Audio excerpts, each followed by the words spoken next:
Hey, welcome back again. Got another short little story for you about a call Mike and I were on. We get dispatched to a domestic fight call right in the middle of our district, and we roll up and we go in, and it's a man and a woman. They're arguing and things like that. No physical violence had taken place, but they were in an agitated state. So we're in there, like we always try and do. One talks to one talks to the other, keep them separated. And we're evaluating it, and we're thinking, okay, we're probably going to have to come back here unless somebody leaves. So we were trying to suggest to each of them, one of you leave. We said, if you don't even have somewhere else ain't too far away to go, we'll take you, right? So neither one of them wanted to leave. So we started looking, and we said, okay, we started looking at the gentleman. And the gentleman knows when we start looking at him, he's likely going to be the one that's going to have to... Be the one that got picked. Yeah, you're going to have to go somewhere. He's the lottery winner. Yeah. So he looks at us, he knows what's happening, and he says, hey, officers, look, I got to go to work in the morning. I got a room in the back.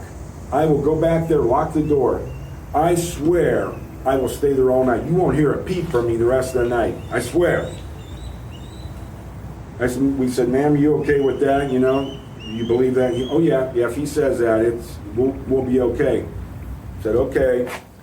Because if we have to come back here, all you policemen know what comes next. Somebody's going to jail. How many times you ask any policeman, if they've ever said that. So anyway, he said, well, Mike says, hey, well then, go get comfortable. Yeah.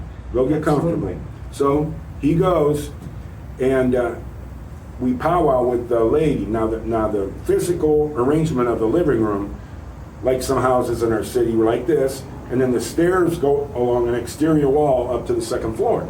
But they have like a wood paneling there so that the stairway is concealed. You can't see it from anywhere else in the living room, So I tell Mike, I says, hey, you go, because Mike was driving, I said, you go pull the car out, and I'll hide behind the staircase. That way if he comes back out, I'll be here. Right. I parked, I had a hidden location, kill the lights and everything, and sit back and see if this guy is going to be the one that gets picked. Yeah, I said I'll flash the light out through the window if he comes back out, so Mike knows to come back in. And the female was in, she knew what we were doing, So she lays on the couch.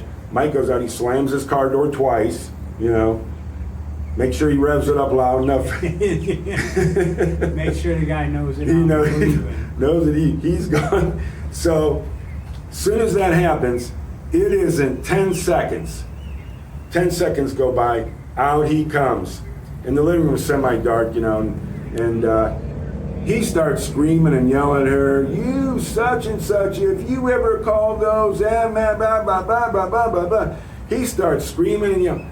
And I'm right at so I peek my head around the woodwork, and I go, and I got the flashlight on under me, and he looks at me. I go, hello again. And you don't know what these people are gonna do, But he looked at me, and he just put his hands behind his back and walked backward right up to me, slapped the cuffs on him, and that was the end of that. So we had some creative ways. Very creative, like you said before. That they call that verbal judo now. Yeah, some very creative ways to handle a call. So he picked himself to go to jail. Yeah, unfortunately, you got to do that. Like you said, somebody's leaving. Somebody was leaving.